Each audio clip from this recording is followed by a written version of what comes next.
Hello, everyone. This is Allison Johnson speaking from the Department of Energy's Water Power Technologies Office, or WPTO. Thank you for joining what is the third installment of our office's stakeholder webinar series. This series is one of many ways we as an office try to communicate and disseminate broadly about the activities in our hydro and marine energy programs. And we do this because outreach and engagement is absolutely critical to our R&D mission, and we recognize that we could not advance water power technologies without our partners. So we hope this webinar is helpful for both existing partners as well as potentially new audiences.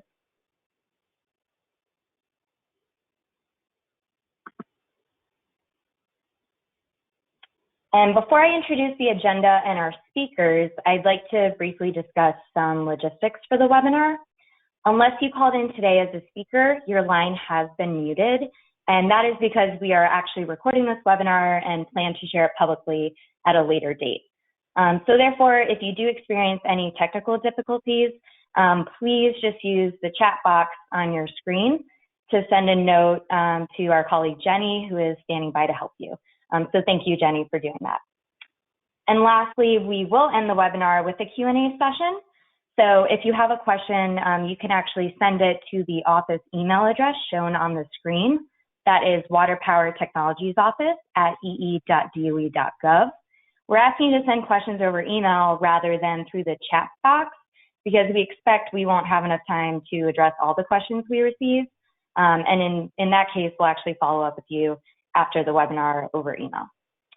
And we do regularly monitor that inbox, so please feel free to reach out at any time, either today or tomorrow, if you'd like to get in touch with us.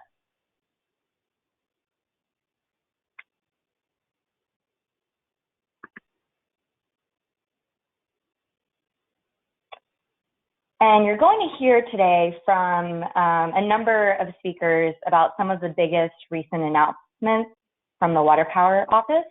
And we do have two R&D programs in our office focused on hydropower and marine energy, as I just mentioned.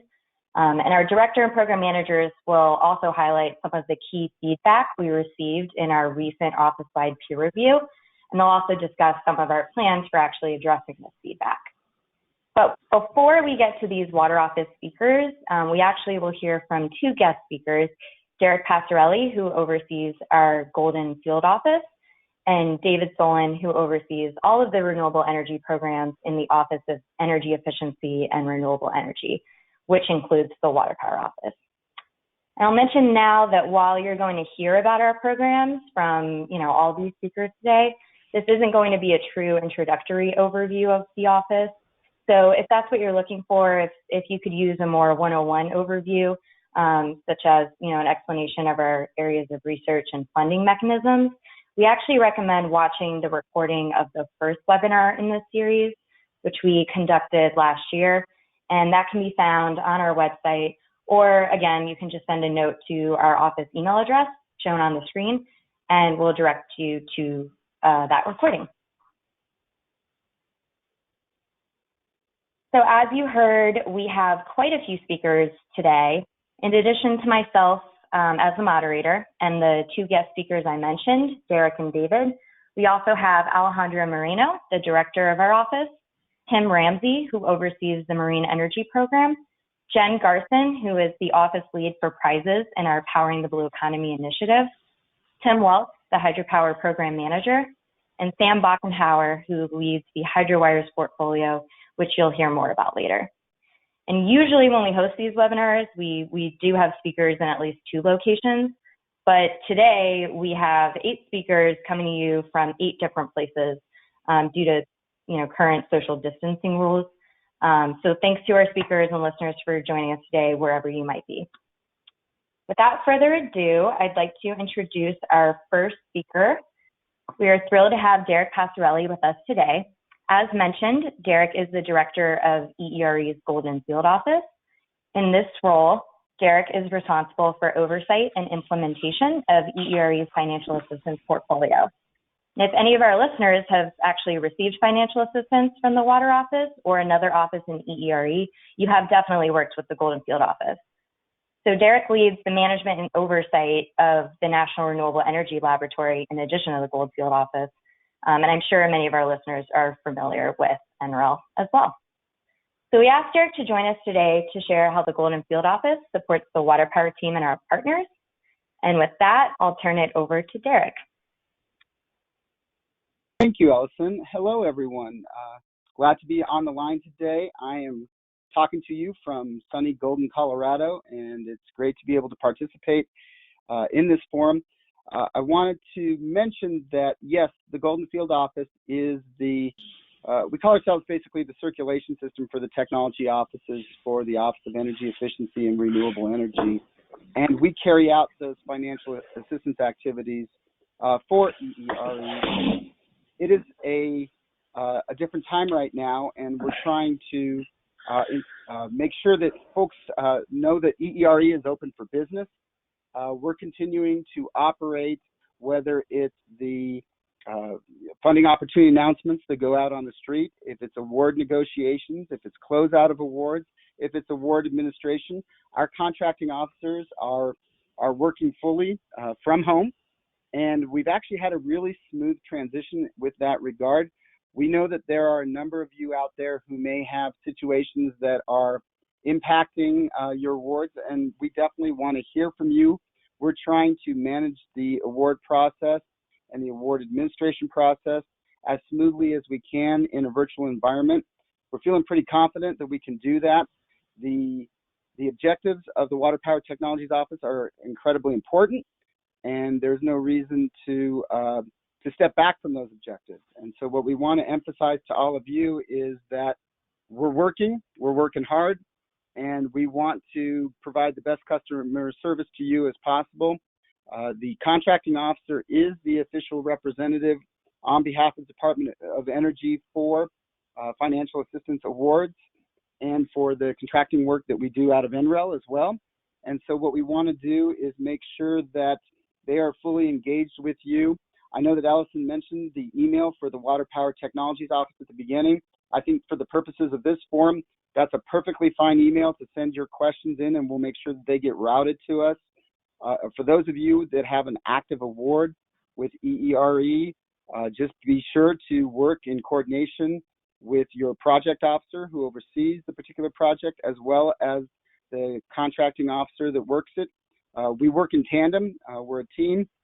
In fact, I think our grants and agreement specialists, our contracting officers, they work more in tandem with their project officers than they do with each other. And that's done by design, because what we're trying to do is make sure that we have a team that works with you to make sure that that your project has success. And so as we post funding opportunity announcements on the street, there's always an opportunity to ask questions related to that funding opportunity announcement. We encourage you to ask those questions, particularly in this time. If you have COVID-19 related questions to a funding opportunity announcements on the street, don't hesitate to put that question in.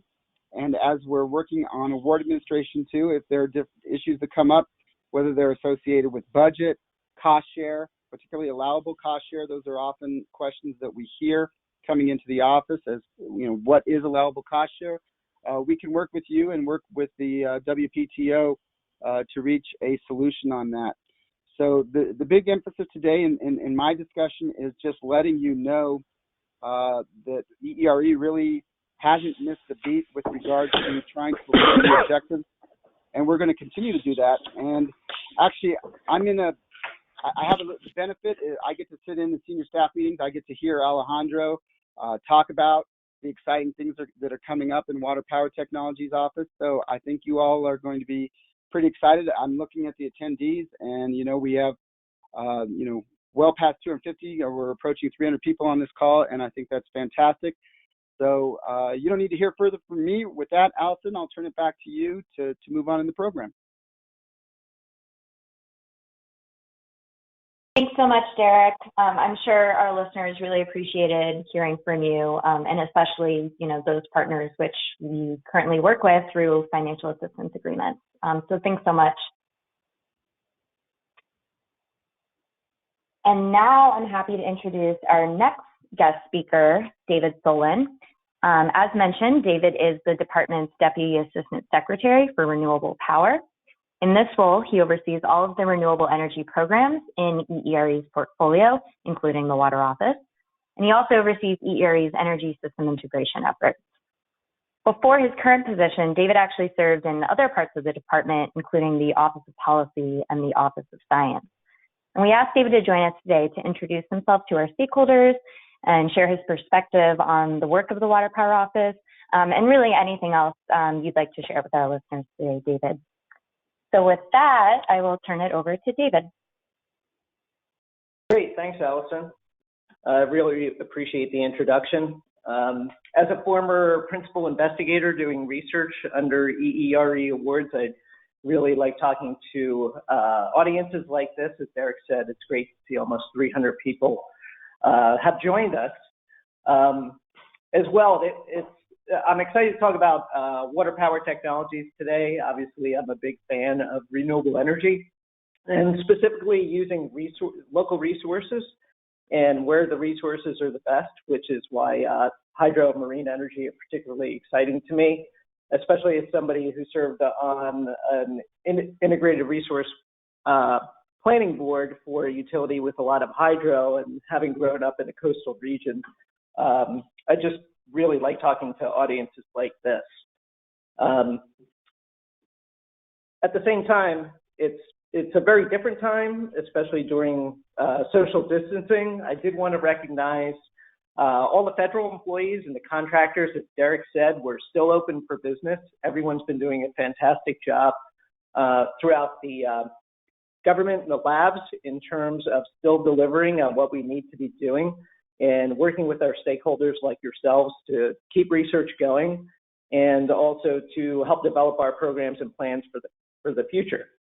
So again, I'm really glad to see so many people participating today. Affordable and resilient energy boosts the economy. It expands energy options for American families and businesses, bolsters our global competitiveness, and it strengthens our national security.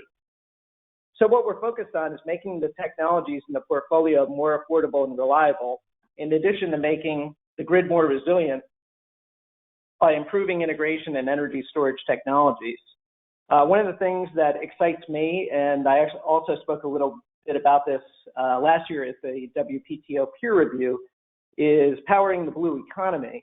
And our Water Power Technologies Office is firmly focused on meeting these goals and striving to help industry develop new technologies that increase U.S. hydropower and marine energy generation. The rapid growth of the blue economy is driving increased demand for energy, and we believe marine energy offers a unique value proposition for ocean-based industries and coastal communities, as I mentioned.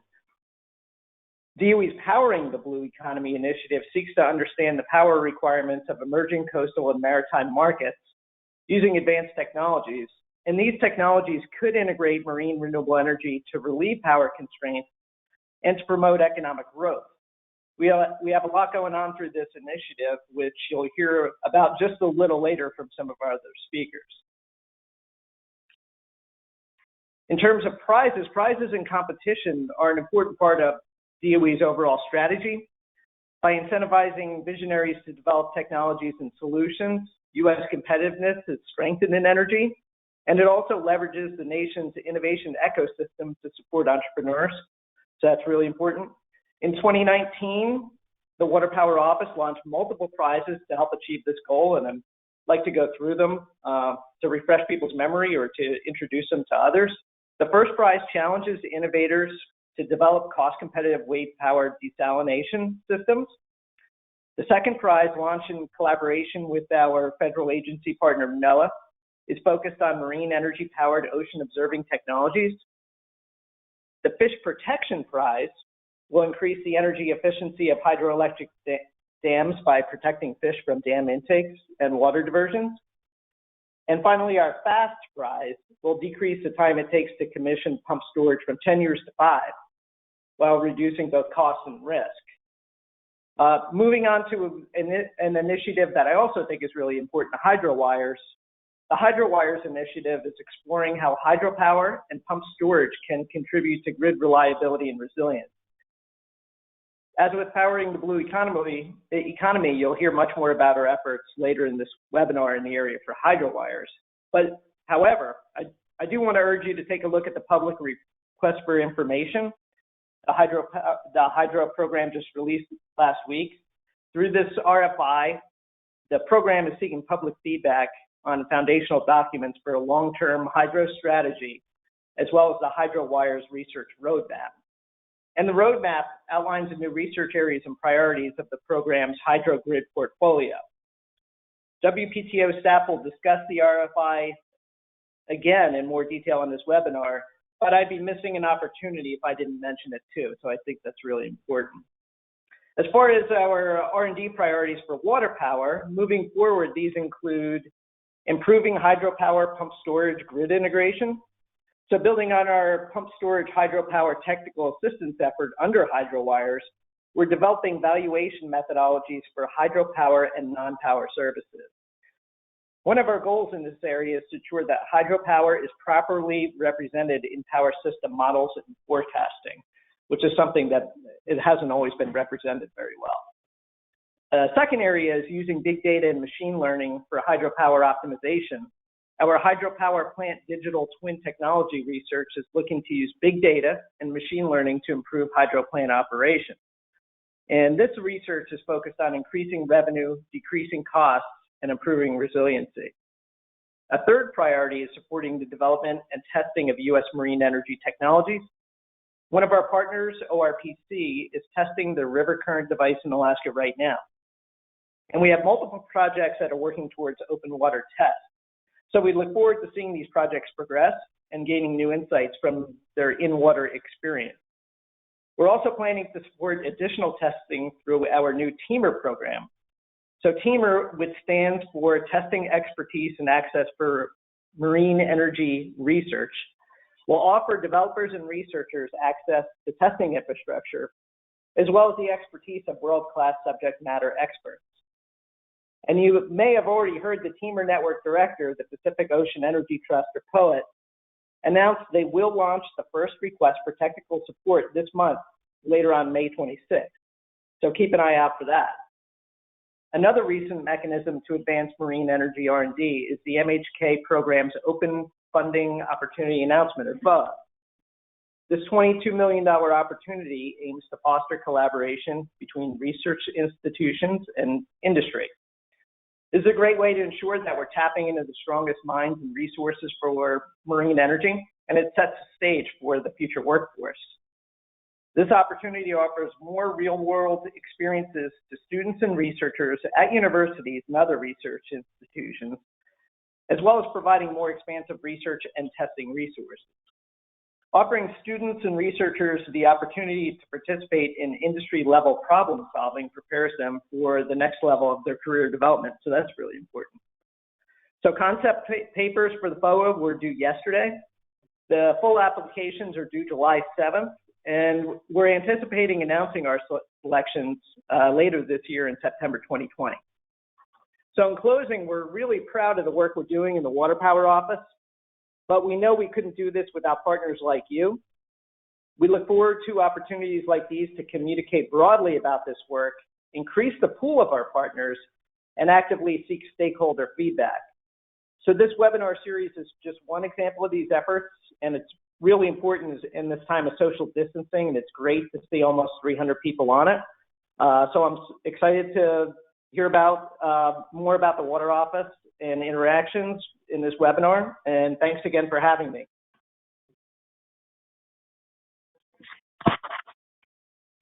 Thanks so much, David. Yeah, I said that we weren't going to do much of an overview of the office in this webinar, and so I think the highlights you just provided really provided great value to this discussion today. And thanks for being with us. So moving on now, I will be introducing the Director of the Water Power Technologies Office, Alejandro Moreno. And Alejandro, I apologize, but I'm actually going to keep the introductions for you and WPTO staff pretty brief in the interest of time. But I'll hand it over to you to talk about both some office highlights since our last webinar, as well as some of the peer review feedback we received. Thanks, Allison, and I will never complain about having a brief introduction. Thank you, Dave, and thank you, Derek, for being willing to join us today. And also just a particular thanks to Derek and to the entire Golden Field Office team that he manages. I really like the expression, the circulation system of EERE, and just want to reemphasize that anybody who has ever gotten an award from DOE has worked and has seen firsthand the commitment of the Golden Field Office staff who have worked tirelessly on behalf of the industry to get money out the door and develop the framework by which we can create our financial assistance awards in the first place, and doubly so for continuing to work so hard during this period now. So thank you, Derek, and everybody at GFO.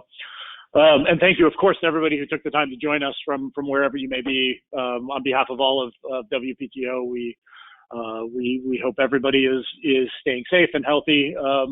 Same to you and your loved ones. And again, don't take for granted the time that you take to join us today. So I'm going to go fairly quickly through this slide since Dave hit on a lot of it, but just wanted to take a moment to highlight some of the major events and major goings on in the Water Power Technology Office and in DOE broadly since the last time we had the webinar. We did just close the concept paper stage for our 2020 FOA, which this year is focused primarily on university and other research institutions type of R&D. There's a big topic area focused on that, as well as setting the stage for the creation of the Atlantic Marine Energy Center, which would be the fourth National Marine Renewable Energy Center that we have. Also continuing to really push forward on the Powering the Blue Economy work that Dave talked about and you'll hear about later from Jen Garson. But again, the Waves to Water Desalination Prize, our Ocean Observation Prize jointly with NOAA. We had an SBIR topic this year that was largely focused on powering the blue economy. And on the hydropower side, recognizing that the Fish Protection Prize that Dave spoke about is our first example of doing something jointly with the Bureau of Reclamation. We do hope that that's the first in a pattern, and that we have our hydropower strategy request for information along with the Hydro Wires roadmap out on the street right now. And for those who have opinions about how we should move forward, please do take the time to respond to that RFI. We listen. We will incorporate that feedback, and certainly the strategy and the roadmap respectively have been developed with a lot of input from all of you and our stakeholders to date, but we hope you continue to provide that input. And we will certainly spend a while talking about that today, but our peer review report was published. And moving to the broader Department of Energy, of course, we have a new Energy Secretary, Dan Brouillette. And also the Energy Storage Grand Challenge has been launched, which is a department-wide research effort to coordinate all of the work that is being done on energy storage and to broaden the work beyond just R&D to include policy and valuation, manufacturing concerns, technology transfer and workforce development as well. Given that pump storage is a big part of our portfolio, water power, and I personally have been deeply involved in the storage challenge. If people are interested in learning more, please do let us know. There are some public webinars that you can attend coming up throughout the course of May and June. Next slide. As I mentioned, the project, our 2019 peer review was held from October 8th to 10th. During that, I imagine many of you on the line were there and took part, and we got a lot of feedback throughout the course of those 3 days, and we thank you very much for that. We did now finally benefit from the formal peer reviewers' comments and report, which our team, including Allison and Ali Hewitt, have spent much of the last 6 months putting together. And so now what I'm going to do is go through some of the high-level feedback that we got that's applicable to the office as a whole, and then we'll turn it over to Tim Ramsey and then eventually to Tim Welch during their in-depth presentations on the marine energy and on the hydropower program, and they'll talk about some of the findings that were specific to their programs, to marine energy and hydropower specifically. So if we can go to the next slide. Just as a quick overview of what we looked at in the peer review, the report. We looked at both the program strategies, separately the marine energy strategy and and the hydropower strategy. And we also asked for some feedback specifically on the two new big sub activities that we have, powering the blue economy under marine energy and hydrowires under the hydropower program. And then separately, we looked at individual projects. And so you can see here on the left, the specific criteria that the strategies were evaluated based on, and the specific criteria that the projects were based on. And each project was evaluated within or next to the other projects in its sort of high-level activity area. That's our bureaucratic name for sort of our sub-programs within hydropower and marine and hydrokinetics. And you can see here the 5 activities on the hydropower side, plus our hydrowires initiative, and the same 5 activities on the marine and hydrokinetic side, plus our Powering the Blue Economy initiative. So we've reviewed 77 projects in total, plus the individual strategies. And if we go to the next slide, we'll see some of the overall high-level scores. Every project and every strategy was reviewed on a scale of 1 to 5. Luckily, 5 was the best, and 1 was the least good. So you can see our overall scores were good, leaving some room for improvement. Fairly similar both on the hydropower and marine energy side. And what you do see is that the strategies got a slightly higher score than the projects themselves, particularly on the marine energy side. And sometimes there were groups of projects in specific activity areas that affected the scores disproportionately. And if you're interested in getting more detail on where the different scores broke out, we'll talk about that a little bit today, and then certainly definitely encourage you to go onto our website and download the entire peer review report. So now I'll turn to some of the high-level findings.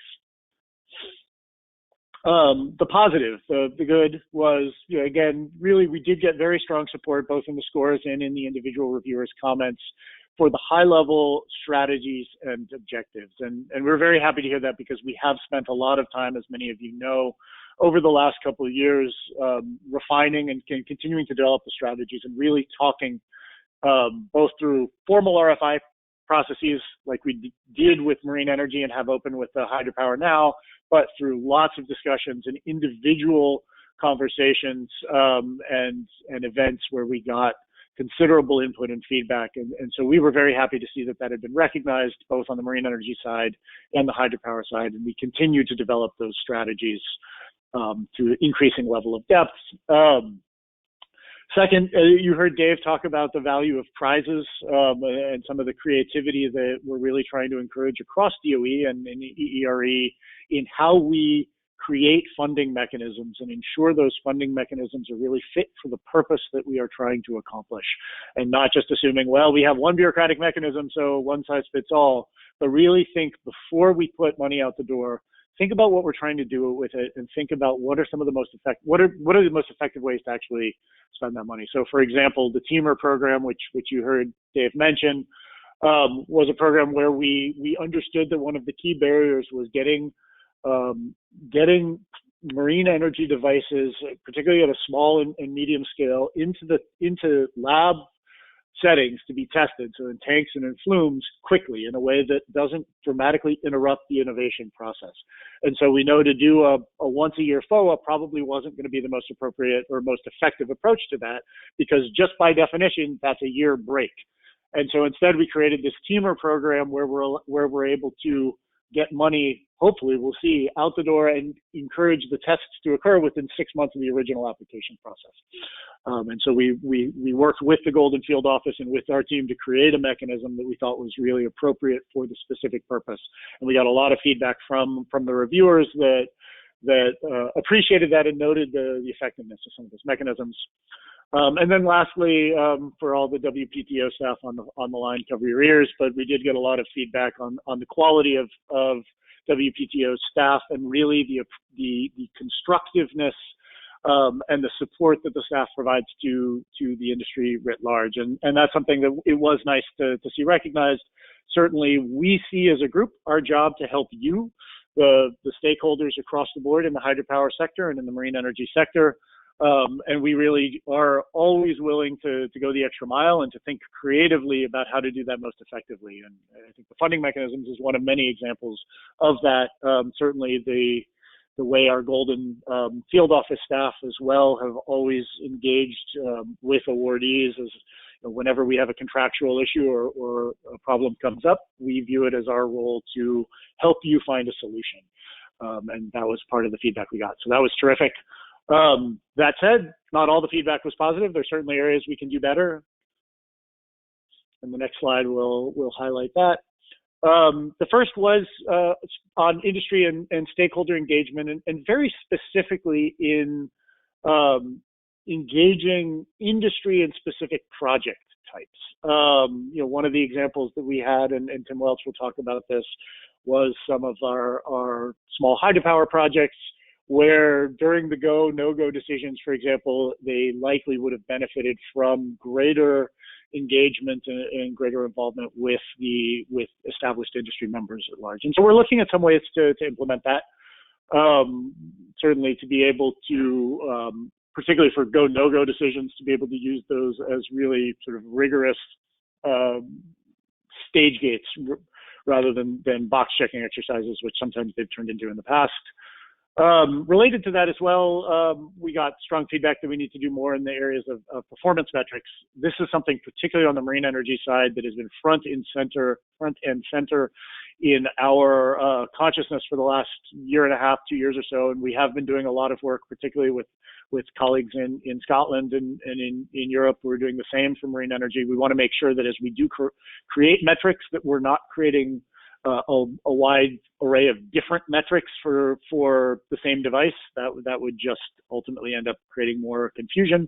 But we do need the ability to determine on a comparable, rigorous, defensible way which projects are really performing up to expectations and which ones are not, and how can we better assist those that aren't. And lastly, we need to strengthen our data sharing efforts. And this is a little bit different on the marine energy side and the hydropower side. On the marine energy side, really being able to take the data that we have and will continue to collect from DOE-sponsored projects, where there's still relatively few marine energy projects that have been deployed of a given technology at a given scale, and make sure that that data can be processed and the lessons from that data disseminated in a way that can help everybody who's developing new technologies avoid the same mistakes that have already been made and learn from some of the positive lessons, of course, while maintaining all confidentiality and proprietary data, confidential and proprietary. On the hydropower side, we are finally, I think, at a point in data collection and processing abilities writ large, and particularly at the national labs, where we can start to make use of hydropower data. It's been tough in the past because there's so much and every plant is different. But with some of the high performance computing resources we have and some of the data collection abilities we now have, we are looking at ways to draw lessons about, for example, how different operating paradigms are likely to affect O&M on the hydro side, or how different grid services may affect different operating conditions. But recognizing that to do that means managing and cleaning up really large, complex data repositories, and a lot of the feedback we got was pretty pointed questions about how we can ensure quality control of the data that we have as we begin to use that for more and more important questions for the hydropower fleet. And that's something we're working with some private partners as well as public partners and internally in our team to do that as effectively as possible. We recognize that is a really substantial challenge, and if the data we're relying on isn't accurate, it's not going to be useful no matter how fancy our algorithms are or how high performing our computing systems are. And so those are the major areas that we had. I look forward to hearing the rest of the conversation, and certainly I'm always available to take questions from anybody here. Please reach out to me if you want to know more about either the peer review report or some of the efforts that we're taking to implement some of the recommendations we got, and hopefully at the next peer review report, these areas here for areas of improvement will come across as areas of strength. So with that, I'm going to turn it back to Allison, who will then lead us into the marine energy side of the presentation. Yep, thanks so much, Alejandro. And now I will turn this over to Tim Ramsey, who will start us off by speaking about some of the peer review feedback specific to the marine energy program. And then I know both he and Jen Garson are going to give you some updates on things going on in the MHK program. So over to you, Tim. Great. Thank you, Allison. Thank you, Alejandro. And thank you again to the reviewers. I'm not sure if we have any of the peer reviewers on the line, but if so, thank you again for all of your efforts throughout the peer review process. Couldn't have done it without you. And the program and the industry will benefit for years to come because of your efforts. I did want to highlight a few of my kind of key program takeaways, just a few. There were many, but just a few key ones, as you can imagine. My program takeaways are similar to Alejandro's office takeaways, but three of kind of themes that I took from the peer review. The first was around our Powering the Blue Economy initiative, our PB initiative, and our use of funding mechanisms.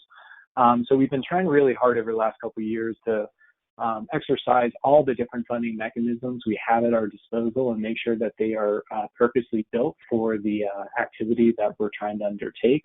And you see a lot of that through the Powering the Blue Economy, through prizes and SBIRs and some of the other non-traditional or not just our typical funding opportunity announcements. And Jen Garson will go into that a little bit more into the future, but I was very encouraged to see how the reviewers, how much they were supportive of that effort and the work that we're doing in that area. So we'll continue to do that, and we'll always be looking to right-size the funding mechanism for the work that we're trying to solicit and make sure that the effort is commensurate with the funding. As Alejandro mentioned, performance metrics, and so we're looking into that. There's a number of different ways and things that performance metrics came up in the peer review, not just for our projects, but for ourselves and for the program. So we're already looking at ways we can do better in that area, provide more technical rigor and technical review, including at the funding opportunity stage. So we're looking at hiring maybe third-party engineers or perform cost audits, even when we're developing a FOA, to make sure that the funding is commensurate with the type of work that we're soliciting for a funding opportunity, and then do the same during the selections and as well as throughout the period of performance and go, no-go reviews. So we're looking at a number of different ways to strengthen that performance metrics and use them to the best of our ability within the program. And then the third is on the data sharing and strengthening our data sharing efforts. The program budget has grown over the last few years, and with that, the portfolio has grown, and the types of work and the amount of work that we're undertaking has grown. And with that, a lot of data is coming in.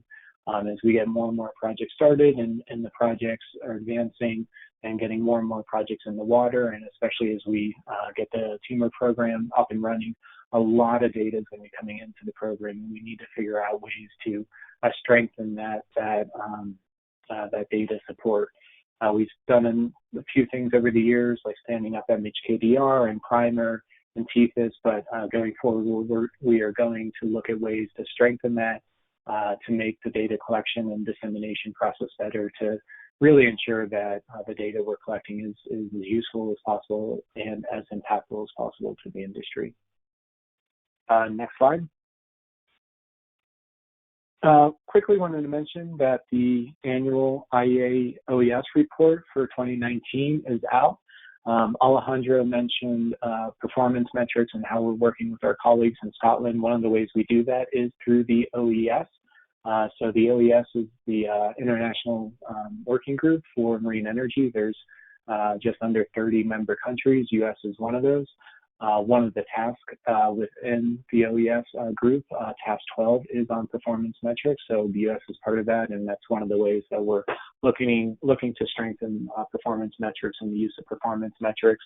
But in general, this report, it's a great global summary of all the work going on throughout the globe on marine energy, or at least through the member countries, which is the majority of the work going on in marine energy. So if you haven't looked at the report yet, I encourage you to take a look. The website's there on the bottom left, and there includes chapters for each of the member countries, including the U.S. So it gives a good summary of some of the key achievements and projects in the U.S. in 2019.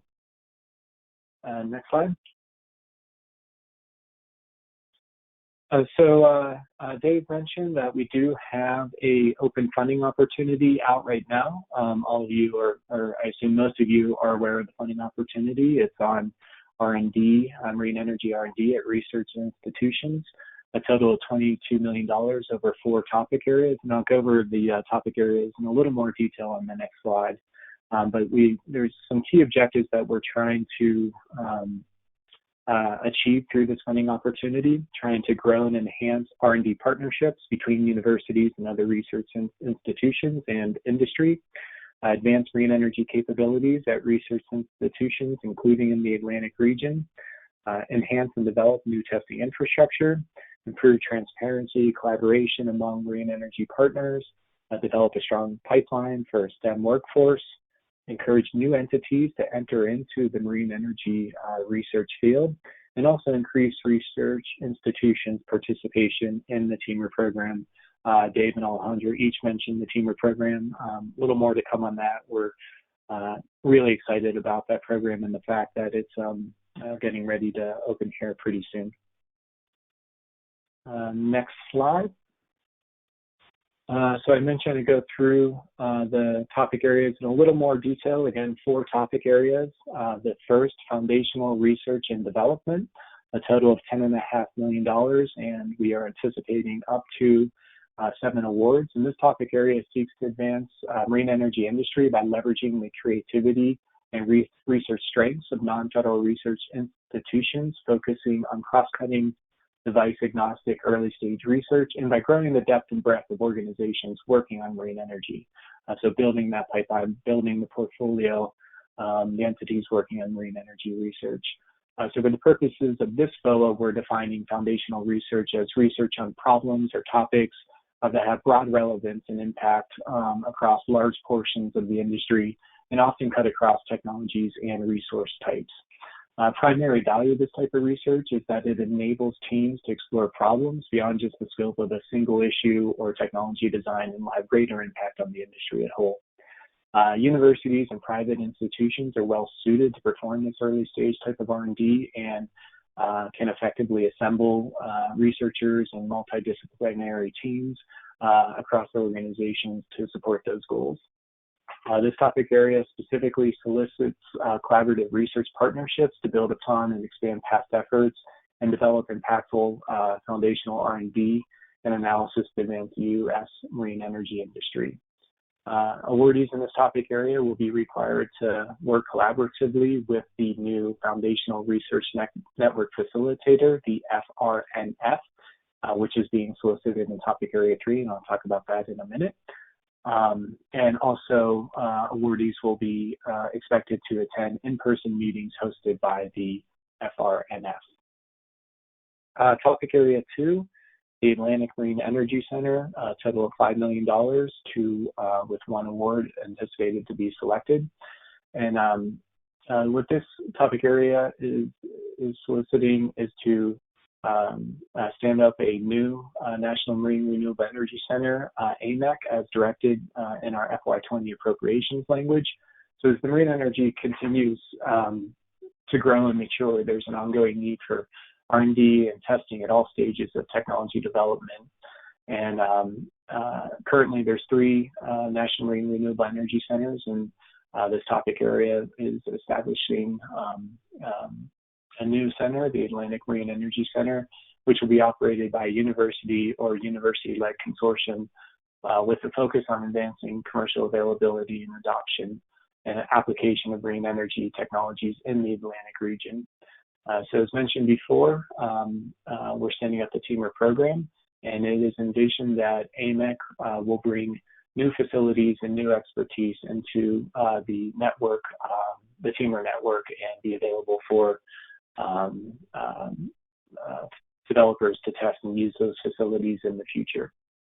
Also, the awardee selected here will be expected to collaborate and work with the FRNF from topic area 3. Topic area 3, $1.5 million for 1 award, and that is the Foundational Research Network Facilitator, the FRNF. And the The intent there for the FRNF is to help grow and expand non-federal research institutions' involvement in the U.S. marine energy industry. So over the last decade, a number of different marine energy research efforts have emerged and grown at multiple U.S. organizations, including universities and private research institutions. But however, in some cases, those efforts have been uncoordinated or possibly disconnected from some of the areas of strategic value and highest interest to DOE or from private technology developers. So the FRNF's role under this topic area is to help maximize the impact of foundational and cross-cutting research being carried out across the country, across many different research institutions, in order to maximize and leverage all of that research going on. You know, the thought of the total is greater than the sum of the parts. The goals of the FRNF is to coordinate, engage, and collaborate with non-federal research institutions while broadening the base of research organizations supporting marine energy research. So the network facilitator will also identify gaps in research, recommend strategies to fill those gaps, and then work to further expand partnerships. And then finally, the fourth topic area, the current energy technology testing infrastructure topic area, a total of $5 million, anticipated one awardee. And this topic area, well, providing industry with access to economical world-class infrastructure is an important part of our DOE and WPTO's strategy to reduce cost to testing and mature the industry, as Alejandro mentioned earlier. So this topic area solicits proposals for open water, non-grid connected testing capabilities for current energy converters. Presently, testing infrastructure in the U.S. can only accommodate small-scale current energy converters with rotors around 2 to 3 meters in diameter. And we've identified that there's a need to accommodate larger devices, possibly up to 8-meter diameter devices to further advance the industry. Under this topic area, we'll solicit proposals to design, fabricate, test, and operate and maintain a mobile current energy converter test vessel. And it's also envisioned that once operational, this asset would be part of the TEAMR network of facilities as well. If you want to know more about the funding opportunity, these topic areas, this is just a quick high-level overview. I certainly encourage you to go to EERE Exchange and review the entire FOA. There was also an applicant webinar on April 15th. Slides from that webinar are also posted in EERE Exchange, and a video recording was posted in our WaterWire, I think, last month. Next slide. So just some key dates, and Dave already mentioned a few of these. Concept papers did close yesterday on May 11th, so we're currently collecting those concept papers. Really looking forward to get the reviews underway and see the great ideas and the great research that is being proposed. We'll review those and get back with our encouraged and discouraged comments. And then as a reminder, full applications do close on July 2nd, so just before the July 4th holiday. If you do have any questions about the funding opportunity, they must be submitted to the email inbox here, mhkfoa@ee.doe.gov. Next slide. Last slide before I kick it off to Jen to give some PBE updates. I just wanted to highlight a few other things to be on the lookout for that are coming soon. The big one mentioned a few times already is TEAMR. We are anticipating opening that first round of eligibility in 2 weeks on May 26th. So very, very excited to get that program up and running. There's a website down here at the very bottom, teamr-us.org. The website is live. Content is being added to the website, and there is an area, a spot where you can sign up for the distribution list at that website. So certainly if you want to be informed when key dates happen with TEAMR, including when eligibility rounds are opened, make sure to go to the website and sign up. Also, we have a number of in-water tests coming up over the next year to 2 years. Very excited about the in-water test that provides a great opportunity for the program and for the industry to gain very important key operational I&M data We're still working on the schedule for those. A number of them are being impacted due to COVID-19, so not sure, the total impact is yet to be seen, but stay tuned. We have a number of in-water tests coming up, and we'll be promoting those as tests are initiating.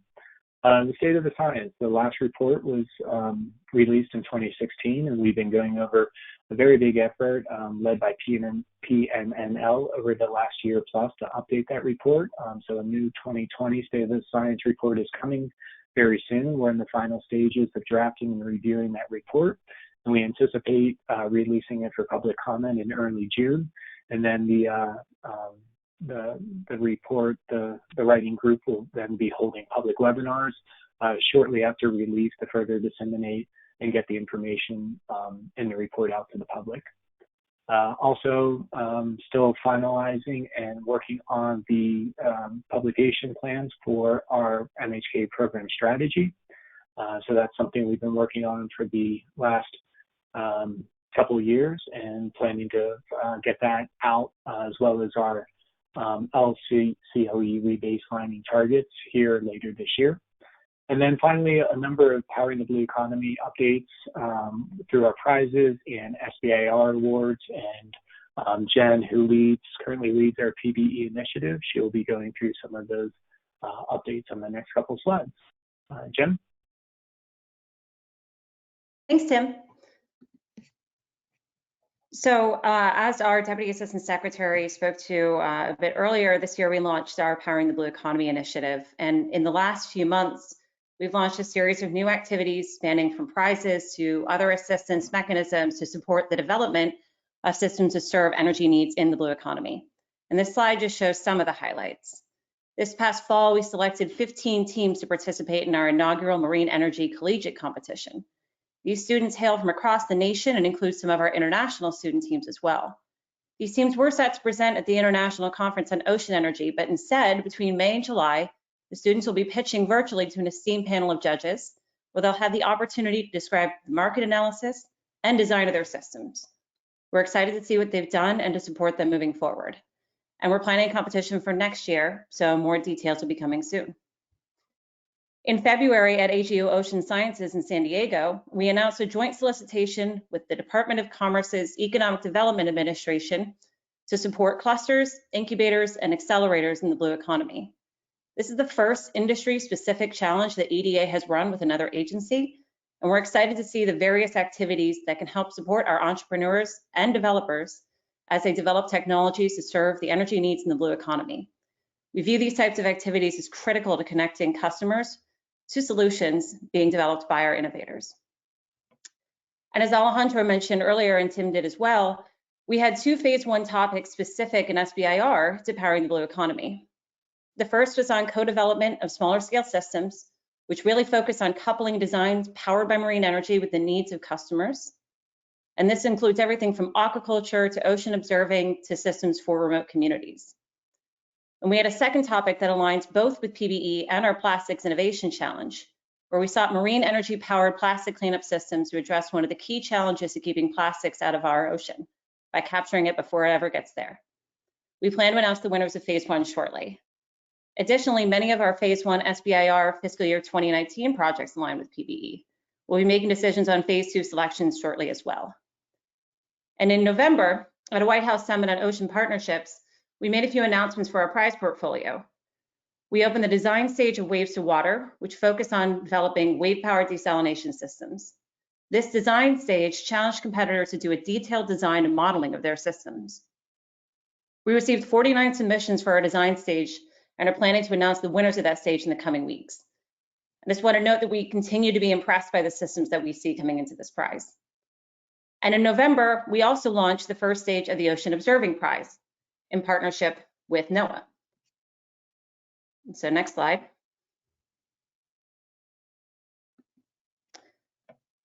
This slide shows some of the results of that Discover competition, which we launched in November.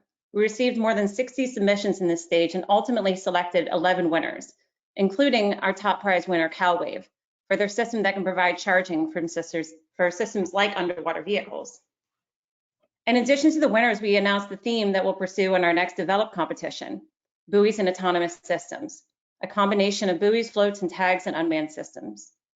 We expect to release more details about the Develop competition in June, with an expected opening of the first Develop competition in August. And I just want to note too that in addition to this first Develop competition, this is a prize model that we plan on repeating over the next couple of years to really tackle innovation in ocean observing. And with that, I'll turn it over to Allison to choose the Hydro team. Thank you, Jen and Tim Ramsey. And I will now pass it off to another Tim Welch, and also Sam Bockenhauer, I know, is going to speak in a little bit as well about some things in the Hydropower program. Thank you, Allison. Just like to turn our attention back to the WPTO peer review, specifically what the feedback, what it means for the Hydropower program. As Alejandro mentioned, basically the reviewers gave a thumbs up to our program strategies and high-level objectives. In other words, the peer reviewers were supported and felt that the program was, at least on a strategic level, at least headed in the right direction. There were two other specific challenges that the reviewers identified where we could do a little bit better in the Hydropower program. And Alejandro mentioned this first one, and this is involvement of both industry and stakeholder engagement in some of our projects. While we do I think we do a very good job reaching out to external stakeholders in the industry and other areas of the hydropower community with respect to merit reviewing both our projects from funding opportunity announcements or our projects for the National Lab. The reviewers felt that we could do a little bit better job of keeping them engaged throughout the project. We couldn't agree more. We think that we can derive a tremendous benefit from having industry engagement in our projects, particularly in the crucial go, no-go decisions, which typically happens halfway through the project when we take a break and really look at how the project's performing with respect to some predetermined metrics.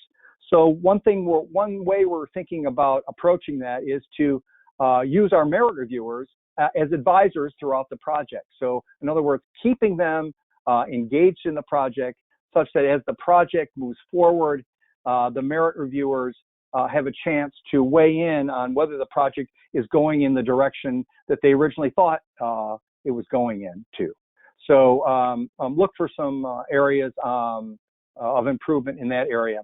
And finally, with respect to the no-go reviews, we think we can do a little bit better job to add some more rigor to what the required milestones are and really how specifically we make our go, no-go decisions with respect to the continuation of the project with respect to better metrics of success. So those two areas we think that we can really improve upon. Next slide. So one of the things that the program is really focused on in the last year is coming up with and developing a hydropower program R&D strategy. And you know, the reasons that we do that are quite obvious, really to more clearly communicate and to help focus.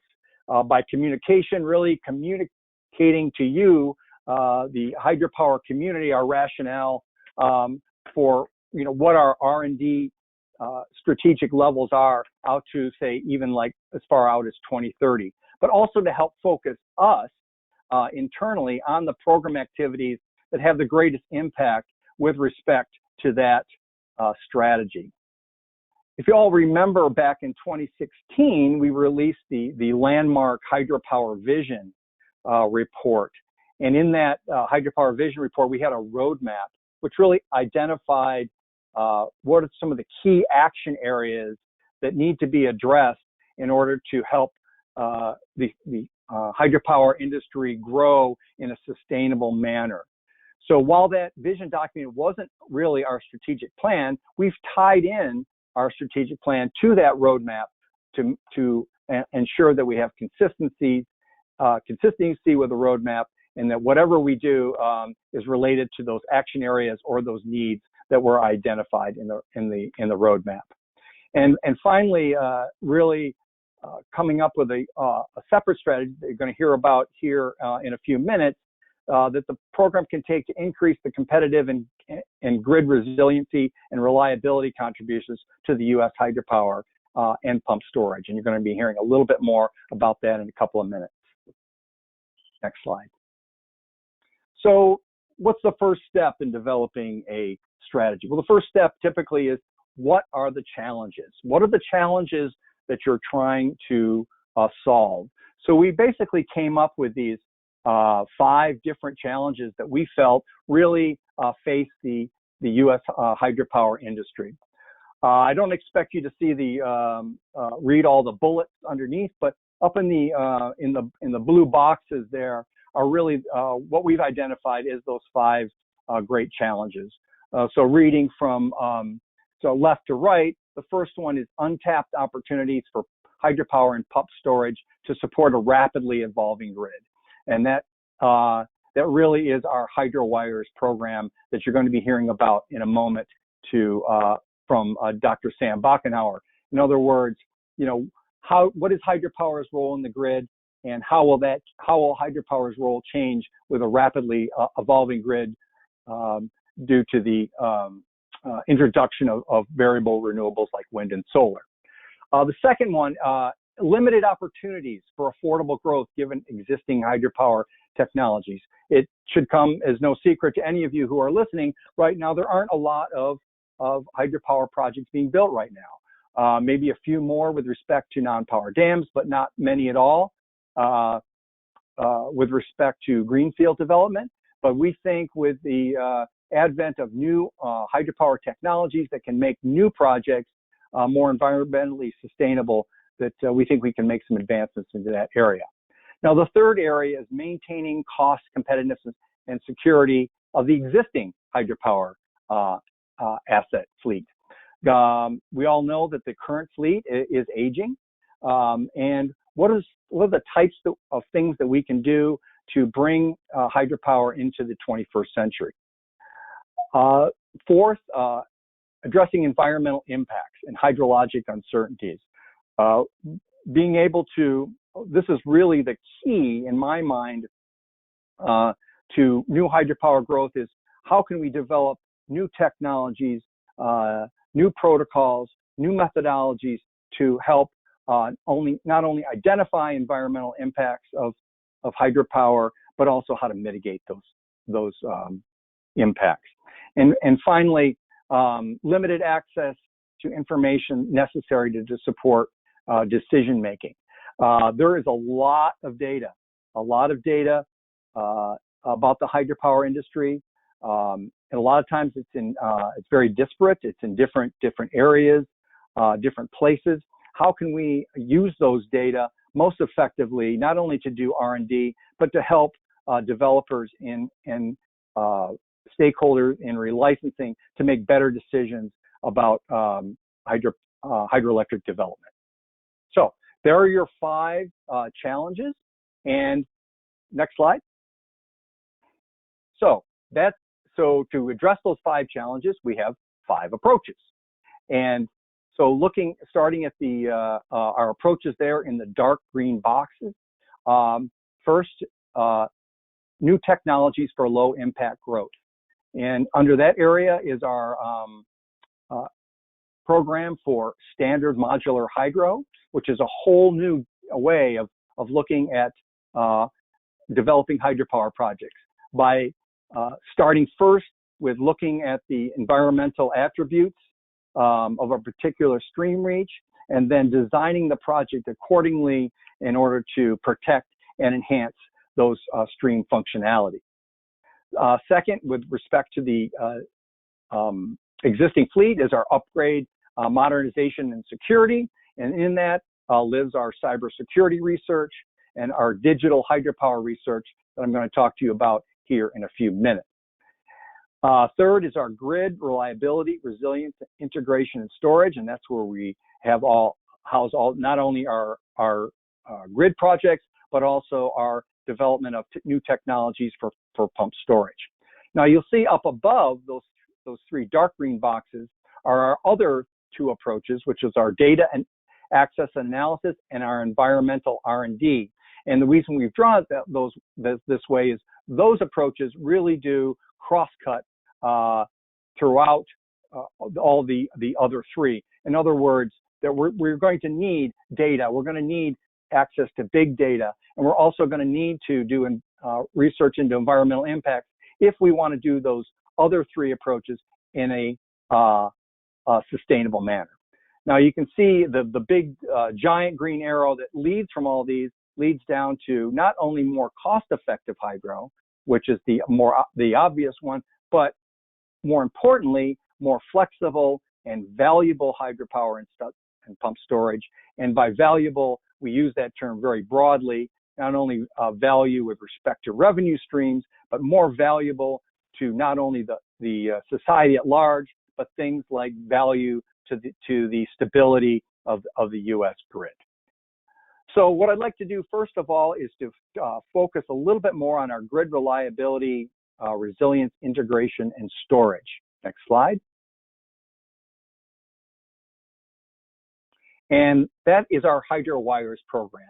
And to tell you a little bit more about our HydroWires initiative draft research roadmap is our lead for the HydroWire initiative, Dr. Sam Bacchanal. Sam? Yep, thanks, Tim. Yeah, and thanks everyone for for tuning in today. As Tim said, our HydroWires initiative is we were officially launched a little more than a year ago. And it's basically our grid integration program that's focused on hydropower. And so some of the motivation for creating this initiative is just that we're seeing such rapid changes in the power system. We're seeing wind and solar deployment increase dramatically. We're seeing EVs deployed much more. We're seeing changes in net load and in market prices for electricity and for other services, in the West and also in other regions in the U.S. Proliferation of battery storage and new hybrid configurations, large solar plus storage projects. And so, we have all these changes that are going on in the electricity system. So really the question we're trying to answer with HydroWires is what is the role of hydropower as the system is changing so quickly? So are there new roles that we haven't considered in the past? So do we think about hydropower not just as an energy resource, but also as a provider of flexibility and other system services to a greater extent? So that's really what we're trying to focus on here is what new roles and new opportunities can we see for hydropower as the system's changing so rapidly. We've launched the initiative and we're doing a lot of work in clarifying the strategy, kind of the draft research roadmap that Dave and Alejandro referred to. We have that prepared now and ready for public comment. And so some of the big research areas that we've scoped out in this initiative are on the left-hand side in that figure. And all of these we see as responsive to industry challenges that we've heard about through workshops and through previous requests for information and other foundational work that have informed this research that we're doing. So some of those, just going through the four industry challenges, the system's changing so rapidly, there's limited understanding of which services are going to be needed and limited ability to value those services. Tim mentioned that, we think broadly about value, not just about revenue, but also about other values to the system that we might be providing. Some services are compensated, some are not. The second one, hydropower and pump storage capabilities are bounded by this complex interaction of many different aspects. So machines, it's about the water, it's about institutional basically constraints that hydropower needs to meet. And, these have changed, but some of them were developed in the past, before some of these big changes that we're seeing in the system. The third big challenge, there are gaps in information about optimizing hydropower and pump storage operations and planning in coordination with other resources. So, this initiative, of course, isn't only about hydropower. It's also about thinking about the entire system. What services is hydropower best suited to provide? What services are better provided by other technologies? Basically, where does hydropower fit in? And finally, the fourth industry challenge, current hydropower and pump storage technology may not be designed for flexible operation. So we've already heard from equipment manufacturers that they're seeing their customers asking for more flexible technologies and new capabilities that they haven't had to provide in the past. So, we need to think about technology as well. So, for each of those challenges, we have corresponding research areas. The first one, value under evolving system conditions. It's about understanding what the grid is going to need in the future and how to accurately value the different services that hydropower and pump storage can provide to meet those needs. The second research area, capabilities and constraints. Given that we have these constraints on what hydropower can do, we want to understand the trade-offs among those constraints. How do those play together? And a big point that Dave brought up in his opening is how can we accurately model those capabilities and account for those constraints, especially in our power system models that may not have been designed with more flexible operation of hydropower in mind. So how do we represent hydropower in capacity expansion and other planning models that are used by utilities and others to make decisions about their future needs? How do we help with unit commitment and dispatch models to ensure that the best decisions are being made? So this is another big focus within this research area. The third research area, operations and planning. So how do we optimize these planning processes alongside other resources? So taking into account what other technologies are well suited to do as well. And finally, the fourth area, technology innovation. What new technology needs or what innovation opportunities are out there that could improve what hydropower can do to meet these grid needs? So these research areas are drafted and explained in more depth in this draft research roadmap. And we're sketching out work by the national labs as well as funding opportunities for external applicants in the future that could be based on some of this work. And so really looking for feedback from the broad community on this work. So I think we can go to the next slide now. All right, and just an example of some recent work that we have in the HydroWires portfolio. So we've released a new HydroWires report focused on closed-loop pump storage environmental impacts. So really looking at a comparison between the impacts for closed-loop pump storage and those for the traditional open-loop configuration. So because there are no U.S. closed-loop pump storage projects currently operational, these environmental effects are really not well documented. So that's a research gap that we identified that we thought was important to try to get a better handle on here, because as many of you know, a lot of the proposed or preliminary permitted pump storage projects in the pipeline that are being considered are proposing a closed loop configuration. So it's really a timely need to understand at some level of depth, but in a qualitative way, what these impacts might be. And so this report basically looked at the literature review and at the FERC record to understand what some of these impacts are. So some of the findings that closed loop projects would generally have lower impacts because they're located upstream, so you'll have less aquatic impacts, and of course greater siting flexibility than open loop projects based on the configuration that you're choosing. It can be, there are some complexities. If you're using groundwater for initial fill, then you could have terrestrial and soil impacts, and so that's really what this report tries to do, is to go in some depth, but in a qualitative way, at what these different impacts are across different project types. We can go to the next slide. And there are a number of other reports either released or in progress. So on the Last call, you may have heard about the Hydropower Plants' Black Start Resources Report, trying to scope out how hydropower plants provide black start, what the process is, what the capabilities are, how it relates to other resources. The Energy Storage Technology and Cost Characterization Report, looking at pump storage as well as different battery chemistries and what the detailed cost breakdown would be for those. This new closed loop pump storage report. There are a number that are in the pipeline as well that are near finalized. We had a really good workshop with industry back in 2019 in Salt Lake City on hydropower representation in production cost modeling. And that work, basically that workshop has informed a lot of our recent lab work on improving some of these capabilities of representing hydropower and modeling. And so we're releasing a workshop report of that, to try to share that information with the community. We've also got a big effort, the Hydropower Value Study series of reports. This is basically looking at the operational landscape of hydropower, how it's been operated in the past, how value has been provided, how it's been compensated in a number of different case studies across the U.S. And so this will be a big report series. There's a figure off to the right on some of the examples of data that we're looking at in HVS. This is provision of reserves by hydropower and CAISO as the years have changed, and you see different contributions in different years, and you also see different trends. It's providing more spinning reserve than non-spinning reserve, and so this is an example of some of what we're diving into, and also some work in progress on other workshop reports for the NWHA meeting that we recently attended, and some work from the R&D portfolio on pump storage and other technologies. So with that, I'll turn it back to Tim. Thank you, Sam.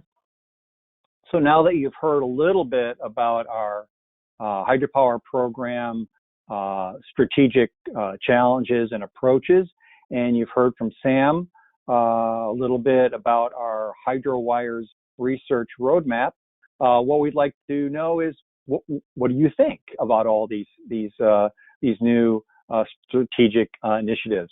So right now, out on the street, we have a request for information, asking your opinions on our foundational strategy documents. So still plenty of time to get your opinions to us. You can see there you can see the RFI on the EERE exchange, and you still have till June 24th to submit any feedback to the web address that you see there. So please, we'd like to encourage all 300 of you to look over in a little bit more detail our strategy and give us some feedback. Next slide. So I'd like to finish just a little bit more about some recent developments in the hydropower program. Just today, this morning in the Federal Register, we posted our call for applications for our Section 242 Hydroelectric Production Incentive Program. For those of you that may not know, that is a production incentive program for development of hydropower projects at existing non-power dams. We have $7 million appropriated for that effort, and we're welcoming applications of eligible projects. All our guidance that outlines our eligibility is there's a website in the announcement itself, and we'll be making selections beginning in July. Applications will be due on July 13th. That's the 242 Hydroelectric Production Incentive Program. As Deputy Assistant Secretary Solan mentioned, we have currently on the street a fish protection prize, and that's our first prize that we've done in partnership with the Bureau of Reclamation. So that's looking at new and innovative ideas for protecting fish from intakes, not only hydropower intakes, but also intakes with respect to, say, irrigation canals as well. So just looking at new and innovative and less expensive ways of excluding fish from intakes. If you have any idea, I'll tell you that our concept stage closes tomorrow, May 13th. So I encourage you to get your ideas in. So once we get our ideas, we'll be selecting 10 winners from this concept stage, and the winners will get up to 50 hours of support from Pacific Northwest National Lab to help refine their concept. And following that, we'll have a Shark Tank type of presentation by the 10 winners to determine what the final prize winner, who that person will be. Also, we've just kicked off some new projects with the National Laboratory with respect to digital twins. A digital twin, by I mean digital turbine twin. So this is a virtual turbine built with a mathematical model but fed with actual operational data from a real project. And by developing a digital twin, we'll be able to answer a lot more questions on the effects of stresses on hydroelectric turbines. The most pressing question is, what is the effect of starts and stops, or operating for long periods of time in a rough zone? So hopefully we'll be able to tweak our digital twin to give us some key answers to some of those questions. We're also very focused right now on cybersecurity. Right now we're asking for proposals from the national laboratories to come up with a cybersecurity valuation methodology, and that's to help the industry value their investments in cybersecurity. And this has been something that's been a long-standing ask from the industry, and it's a methodology to help hydro owners and operators compare your cybersecurity investment needs to the broader range of investments that they must consider.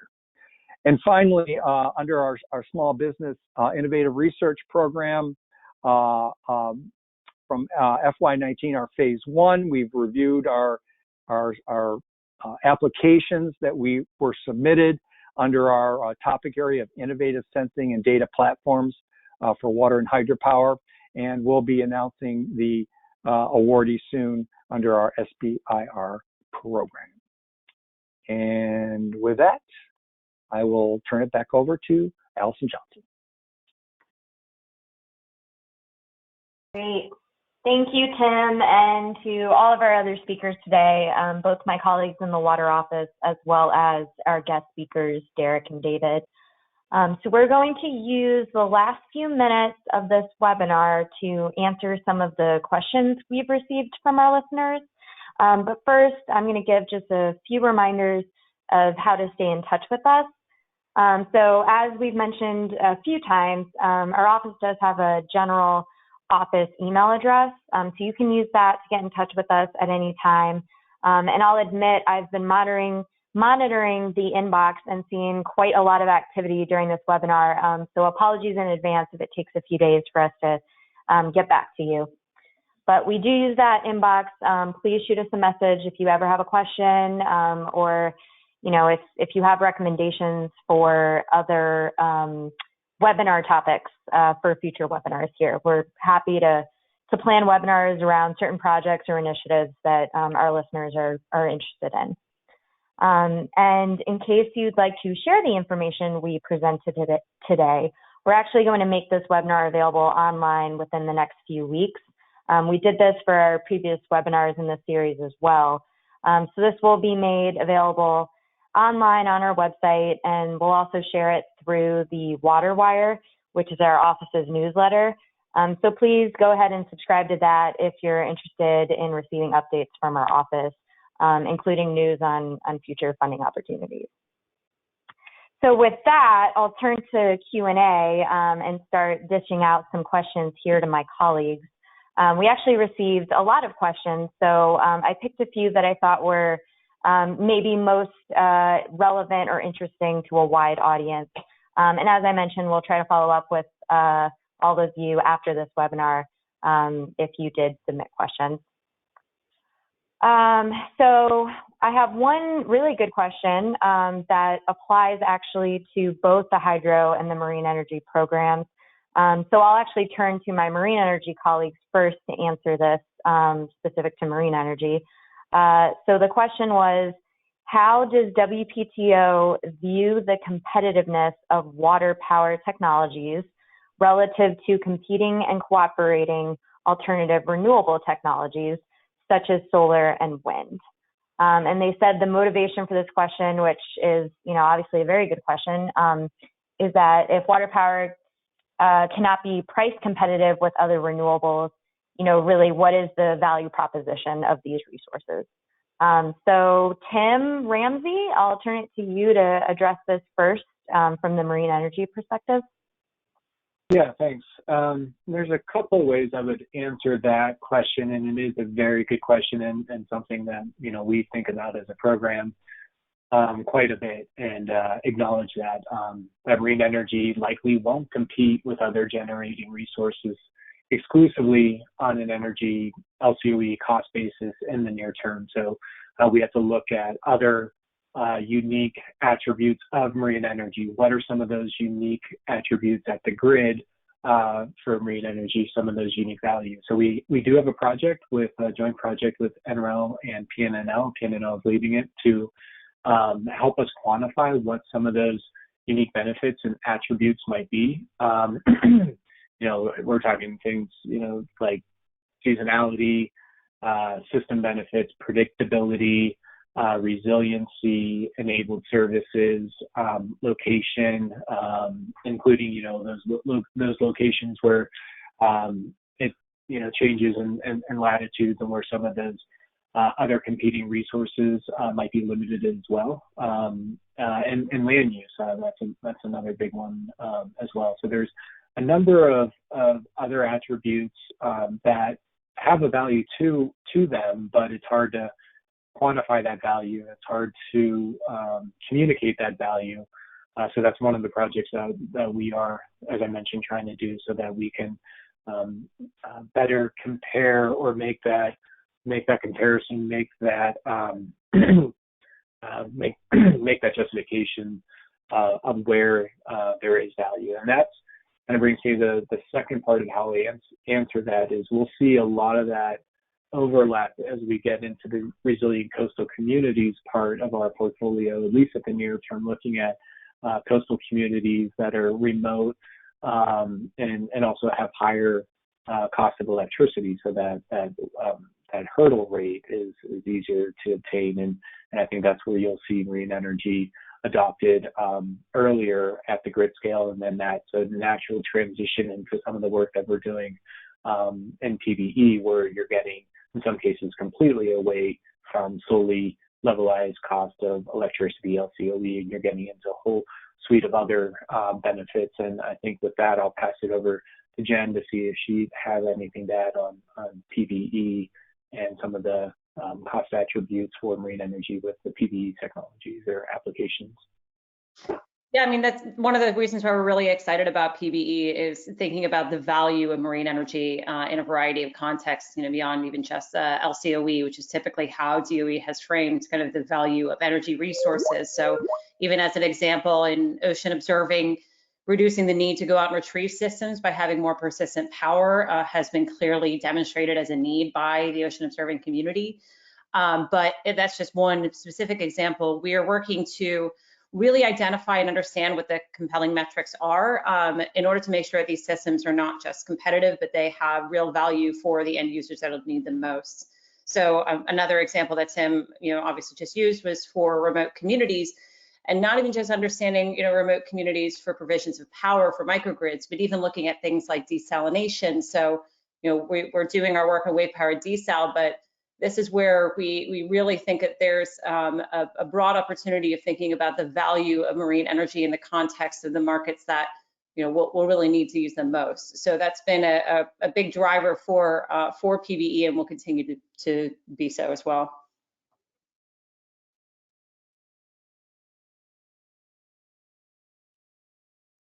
Thanks, Jen. And then to kind of answer this question about competitiveness and the value proposition from the hydro perspective, I'll turn it over maybe first to Sam, since you're overseeing a lot of that portfolio right now, and then to Tim Welch if you have anything more to add. Okay. Yeah, sure. And then I'll turn it to Tim at any point. But I think the Hydrowires initiative, I mean, we're really, like, this is a really big question for us, and it's a great question. I'm glad that someone asked it. I mean, I think the competitive advantage for hydropower, that's important, but we're thinking a lot, as I alluded to in the presentation, of how do we cooperate, if you think of it that way, with wind and solar and batteries and with other technologies on the grid. So what is the best role? How can hydropower best fit in? How can it serve as an integrator for some of these other technologies? So you think about the need for inertia is one example. As we have a higher penetration of wind and solar and variable renewables, you do need this inertial capability from physical rotating mass, and so thermal generators can provide that, but hydropower can also provide that service, and so this may be even increasingly needed in future systems. And there are also another point that came to mind is we're seeing changes in contract structures in PPAs. So we have very low, sub 2-cent PPAs for wind and solar in some cases. But I think there is some shift toward including not just energy, but also energy and capacity or energy and availability in some of these contracts. So there could be some change in these contract structures that could have some, could potentially have some benefit for hydropower. And so I think generally it's, we're thinking a lot more about not only LCOE as Tim and Jen described with hydropower, but also about how we can think of hydropower as an integrator with other technologies.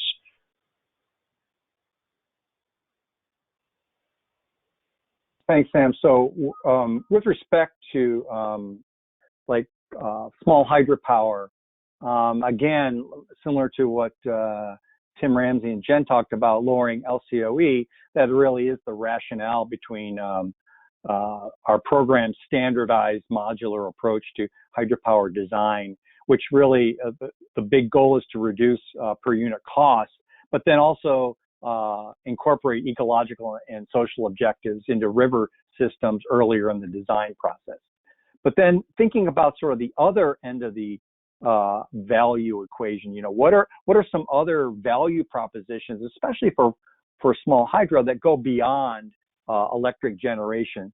So we have a project initiated at Pacific Northwest National Lab to really look at other drivers and alternative markets, to really look at the co-benefits and business cases and specialized markets that go beyond generation for small hydro, that really could increase the value propositions for small hydro. And by that, I'm thinking of hydropower projects as and thinking of them as environmental platforms to collect key environmental data. Thinking of them as drivers, economic drivers for irrigation modernization. We have some excellent examples of that. Thinking of small hydropower as vehicles for invasive species exclusion through fish passage. Thinking of small hydro in other various ways, again, beyond generation. So we're really starting to think about other value streams, other value drivers outside of generation for small hydro.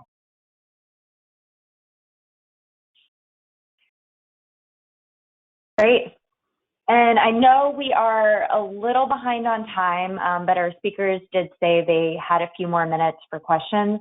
So I'm going to give one more question to Jen Garson, and then one to Tim Ramsey before we wrap up here. So Jen, I'm going to paraphrase this question a little bit, but it sounds like the person is really asking about funding programs and opportunities that are less burdensome than what they say are some of, the current practices. So less burdensome, I think, both procedurally in terms of the application process, as well as really the cost share requirements. Yeah, thanks for that question. I mean, so this is something that we think about on both the hydropower and the marine energy side of the portfolio, really thinking about alternative ways for people to submit novel concepts and receive funding through WPTO.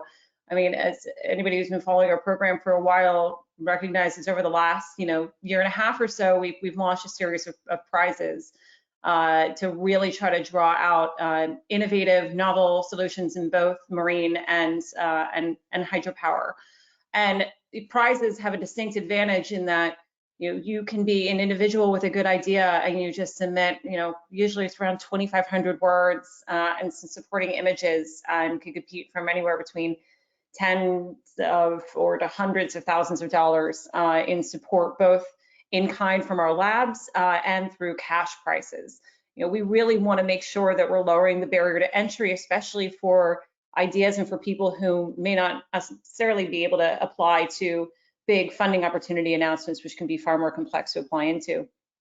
But we're also looking at opportunities like TEAMR, which is going to provide funding for testing, free testing for our marine energy development community.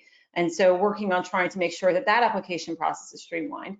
But then we also have been investing more heavily in things like SBIR, which do not require cost share for the first two phases, but really start to help develop novel prototypes that can help serve both sides of our portfolio. We're continuing to try to find the best ways possible to support a wide range of innovators across our portfolio, whether it's through technical assistance or through prizes or through testing. And we're always open to new ideas, but that's something that we think through really critically as we design our funding solicitations. Great, thanks, Jen. And then one final question. This one's for Tim Ramsey. This listener asked, regarding hydrokinetic power harnessing from currents, rivers, and tides, does WPTO have interest in technologies that are not turbine-based? Yeah, good question. And assuming I understand what they're asking, it's similar to what Jen just said. We're always looking for new, innovative ideas.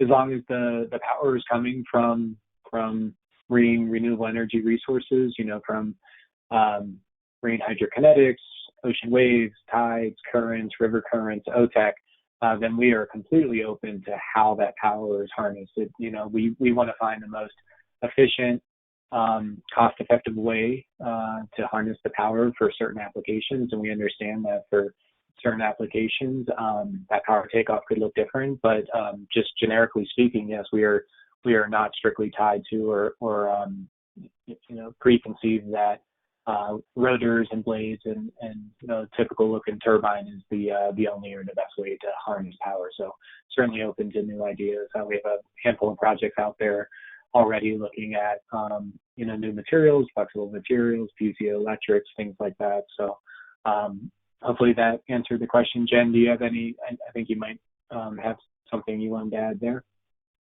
Yeah, I mean, we've certainly seen all sorts of novel systems even come in through some of our prizes. So, not using turbines, but using inflatable materials for buoys, or energy systems that are capturing thermal gradients. So, yeah, the way that we've been structuring, particularly our PBE portfolio, is really looking at, if you are harnessing energy from the ocean, then we are interested in understanding how your system functions and works.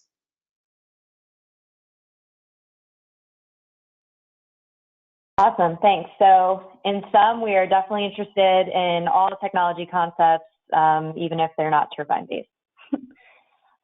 So thanks to everyone, especially those of you that probably held on a little longer, as we did run over a bit.